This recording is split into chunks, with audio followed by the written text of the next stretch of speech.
Online VSC physics में आप सभी का स्वागत है। हमारी जो चर्चा चल रही है वो चल रही है विविक्त गणित, और विविक्त गणित में चैप्टर नंबर 3 चल रहा है ग्राफ, ग्राफ सिद्धांत। और इसमें आप नेक्स्ट एन लगाओ ग्राफ। संघ का मतलब होता है जोड़ना। संघ का मतलब क्या होता है? जोड़ना होता है। यहाँ पर हमको क्या जोड़ना है? यहाँ पर हमको दो ग्राफ को जोड़ना है। क्या जोड़ना है? दो ग्राफों को जोड़ना है। क्या कहलाता है? संघ ग्राफ कहलाता है। यदि दो ग्राफ को, ध्यान से सुनना परिभाषा, यदि दो ग्राफ को आपस में जोड़ना ही एक ग्राफ बनाया जाए तो इस प्रकार के ग्राफ को क्या कहते हैं? संघ ग्राफ कहते हैं। संघ का मतलब जोड़ना है, और जोड़ना किसको है? दो ग्राफ है, इन दोनों को हमको जोड़ के क्या बनाना है? एक ग्राफ बनाना है, और इस प्रकार के ग्राफ को हम क्या कहते हैं? संघ ग्राफ कहते हैं। जैसे हमारे पास आपको नजर आ रहा है, आपको नजर आ रहा है कि ग्राफ ए और ग्राफ बी, इन दोनों को जोड़ना है। इन दोनों को जोड़ना है तो इन दोनों ग्राफ में आप शीर्ष देखो, क्या शीर्ष आ रहे? सर इसमें तो 4 शीर्ष है, और सर इसमें 3 शीर्ष है। इसमें सर 4 शीर्ष है और इसमें 3 शीर्ष है, तो 4 वाला शीर्ष बनाओ। V1, V2, V3 और V4। कोड दे रही है E1, E2, E3 और E4। अब इसमें देखो V1 और V2 के मध्य कोर है। V1 और V2 के मध्य, V1 और V2 के मध्य क्या है? कोर है। और कौन सी? E6 है। कौन सी है? E6 है। और V1 और V3, V1 और V3 के मध्य क्या है? कोर है।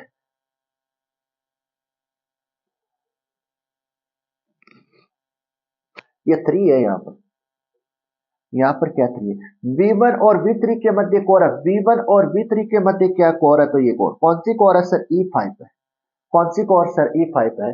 और V2 और V3, V2 और V3 के ई कोर है, जो इन दोनों में क्या है? कॉमन है। दोनों में क्या है? कॉमन को नहीं लेना।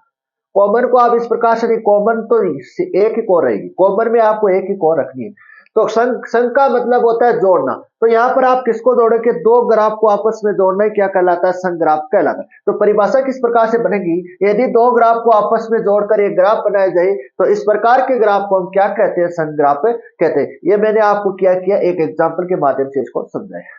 नेक्स्ट परिभाषा है सर्वनिष्ठ ग्राफ। सर्वनिष्ठ का मतलब होता है कॉमन। सर्वनिष्ठ का मतलब होता है कॉमन। कॉमन यहाँ पर क्या है? यहाँ पर सर कॉमन है कोर। यहाँ पर दो ग्राफ में अगर कोई क्या है? कोर कॉमन है, तो इस प्रकार के ग्राफ को हम क्या कहते हैं? सर्वनिष्ठ ग्राफ कहते हैं। जैसे हमारे पास ग्राफ ए और ग्राफ बी है, इन दोनों ग्राफ में आपको क्या नजर आ रहा है? इन दोनों ग्राफ में आपको एक कोर नजर आ रही है। कौन सी कोर आ रही है? सर ये E2 कोर नजर आ रही है। कौन सी कोर नजर आ रही है? E2। E2 जो कोर है वो क्या है? यहाँ पर E2 जो कोर है सर वो यहाँ पर क्या है? कॉमन है दोनों ग्राफ में। यदि दो ग्राफ में कोर कॉमन हो तो इस प्रकार के ग्राफ को हम क्या कहते हैं? सर्वनिष्ठ ग्राफ कहते हैं। सर्वनिष्ठ का मतलब है यहाँ पर कॉमन, और ग्राफ में कॉमन हमको क्या लेनी है? सर कोर लेनी है। क्या लेनी है? कोर। दो ग्राफ में यदि दो ग्राफ में क्या हो? कोर कॉमन हो, तो इस प्रकार के ग्राफ को हम क्या कहते हैं? सर्वनिष्ठ ग्राफ कहते हैं। क्या कहते हैं? सर्वनिष्ठ ग्राफ कहते हैं। अगला आता है असंयुक्त ग्राफ। असंयुक्त का मतलब होता है कॉमन नहीं। असंयुक्त का मतलब होता है कॉमन नहीं। कॉमन नहीं। असंयुक्त का मतलब होता है कॉमन नहीं। कॉमन नहीं। दो ग्राफ दो ग्राफ में कोई भी क्या हो? कोर कॉमन नहीं हो। मतलब दो ग्राफ है हमारे पास, इन दोनों ग्राफों में कोई भी क्या नहीं हो? कोर कॉमन नहीं हो, तो इस प्रकार के ग्राफ को हम क्या कहते हैं? असंयुक्त ग्राफ कहते हैं। जैसे आपको ग्राफ ए नजर आ रहा है और ग्राफ क्या नजर आ रहा है? आपको बी नजर आ रहा है। इन दोनों ग्राफ में कोई भी क्या नहीं है? कोर कॉमन नहीं है, तो इस प्रकार के ग्राफ को हम क्या कहते हैं? असंयुक्त ग्राफ कहते हैं। अगला वेरी वेरी इंपॉर्टेंट आएगा, पूरक ग्राफ क्या होता है? पूरक ग्राफ क्या होता है? पूरक ग्राफ क्या होता है? माना कि G बराबर VE क्या है? ग्राफ है। माना कि हमारे पास क्या है? G बराबर VE क्या है? ग्राफ है। तब ग्राफ का पूरक ग्राफ किससे लिखा जाएगा? तब ग्राफ का पूरक ग्राफ लिखा जाएगा G बार से लिखा जाएगा। किससे लिखा जाएगा? G बार से लिखा जाएगा। हमारे पास क्या है? कोई ग्राफ है G बराबर VE क्या है? कोई ग्राफ है। हमारे पास क्या है? कोई ग्राफ है G बराबर EV क्या है? ग्राफ है। जैसे ये कौन सा ग्राफ है? G ग्राफ है। कौन सा ग्राफ है? G ग्राफ है। तो इस ग्राफ का पूरक ग्राफ किससे लिखा जाएगा? G बार से लिखा जाएगा। किससे लिखा जाएगा? G बार से लिखा जाएगा। नेक्स्ट लाइन को ध्यान से सुनना। Next line very very important है, तो G बार के बारे में बताती है। G बार वास्तव में होता क्या है? किस प्रकार का एक ग्राफ होता है? पूरक ग्राफ का मतलब होता है, पूरक ग्राफ का मतलब होता है कि ग्राफ को हमारे पास क्या है, ग्राफ है, ये जी ग्राफ है, ग्राफ को पूर्ण ग्राफ बनाने के लिए, अब ये सर पूर्ण ग्राफ किस प्रकार से बनता है, ये आपका पढ़ा हुआ है। ये ग्राफ को पूर्ण ग्राफ बनाने के लिए आपका पढ़ा हुआ है। जैसे इस ग्राफ में देखो, आप इस ग्राफ में देखो, इस ग्राफ में जो V1 है वो सभी शिशु से जुड़ा होना चाहिए, V1 है वो सभी शिशु से जुड़ा होना चाहिए, और V2 है वो सभी शिशु से जुड़ा होना चाहिए, और V3 है वो सभी शिशु से जुड़ा होना चाहिए, और V4 क्या होना चाहिए, सभी शिशु से जुड़ा होना चाहिए, तब ये क्या बनेगा, पूर्ण ग्राफ बनेगा। क्या ये पूर्ण ग्राफ है? नहीं है सर।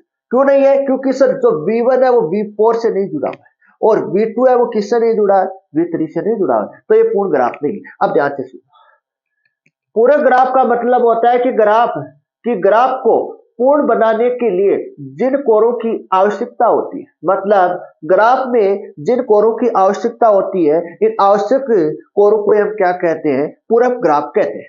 इन आवश्यक कोरों को क्या कहते हैं, पूरक ग्राफ कहते हैं। जैसे हमें इस ग्राफ में V1 और V4 के मध्य क्या नहीं है, कोई कोण नहीं, इनको मिलाना है, और V2 और V3 को मिलाना है। इसके बाद इनके पास क्या आ जाएगा, सभी, जैसे V1 है V3 से तो मिला हुआ है, और V4 से मिला हुआ, किससे नहीं मिला, V4 से नहीं मिला, मतलब V1 और V2 से तो मिला हुआ है, और V3 से मिला हुआ है, और V2 से मिला हुआ है। V1 किस किस से मिला हुआ है सर, V2 और V3 से मिला हुआ है, लेकिन V4 से नहीं मिला हुआ है। इसी प्रकार से ये भी नहीं मिला हुआ V3 से, लेकिन V1 और V4 से मिला हुआ है। तो यहाँ पर ध्यान से देखना, वो कौन सी ऐसी कोर होगी जो इस ग्राफ को पूर्ण ग्राफ बना देती है, कौन सी कोर होगी, ये V1 है, और ये V2 है, और ये V3 है, ये दो कोर होगी। इसका आप नाम दे दो E5 और इसका आप नाम दे दो E6। ये दोनों कोर मिला के क्या बना देती, इस ग्राफ को पूर्ण बना देती, क्या बनाती, इस ग्राफ को पूर्ण बना देती।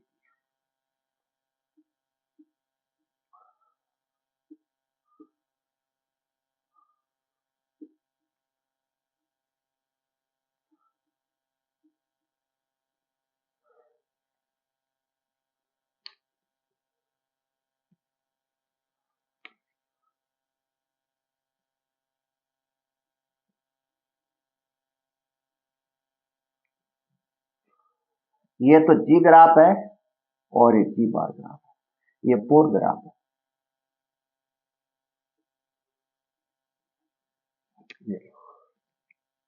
जी ग्राफ को पूर्ण ग्राफ बनाने के लिए जिन कोरों की आवश्यकता होती है, इन कोरों को क्या बोला जाता है सर, पूरक ग्राफ बोला जाता है। क्या बोला जाता है, पूरक ग्राफ। और ये ग्राफ पूरक ग्राफ दोनों मिलके क्या बना लेते हैं, पूर्ण ग्राफ बना लेते हैं। ये वेरी वेरी इंपॉर्टेंट परिभाषा है, इसको ध्यान में रखना आपको। हमने आज 3 डेफिनेशन पढ़ी है। पहली पढ़ी है संग्राफ, संघ का मतलब जोड़ना, संघ का मतलब जोड़ना। यहाँ पर क्या जोड़ना है, यहाँ पर सिर्फ दो ग्राफ को जोड़ना, आपस में दो ग्राफ को जोड़े, इस प्रकार के ग्राफ को हम क्या कहते हैं, संघ ग्राफ कहते हैं। इसके बाद आता है सर्वनिष्ठ ग्राफ।